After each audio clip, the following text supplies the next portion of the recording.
Bakıda fəaliyyət göstərən General Hospital daha bir vətəndaşa saxta sağlamlıq arayışı verib. Yaşam Medikal Klinikası isə vətəndaşa düzgün olmayan analiz cavabı göndərib.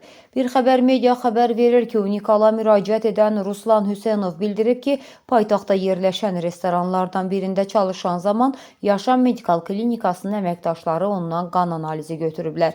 20 manat da ödəniş etdim. Bir neçə gün sonra 14 mart 2026-cı il tarixində analizin cavabı gəldi. Cavabda heç bir problemin olmadığı bildirildi.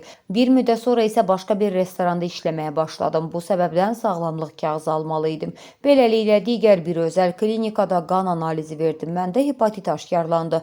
Qeyd edim ki, bu analiz cavabı 4 may 2026-cı il tarixində qeydə alınıb. Məlum oldu ki, yoluxma uzun müddət əvvəl baş verib. Şikayətim Yaşam Medikal Klinikasındandır. Nəyə görə vətəndaşların verdikləri analizlər düzgün yoxlanılmır? Düzgün yoxlasaydılar, hepatitə yoluxmağım barədə daha tez məlumatlı olardım.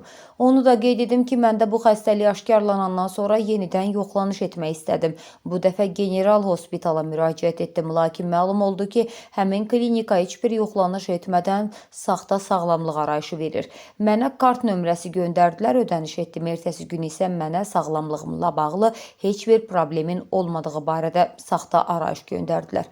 Xatırladaq ki, General Hospital dəfələrlə saxta sağlamlıq arayışlarının verilməsi ilə bağlı gündəmə gəlib. Hətta bu məsələ ilə bağlı cinayət işi də başlanılmışdı. Onu da qeyd edək ki, General Hospital klinikasının baş həkimi Rüstəm Mikayılovdur.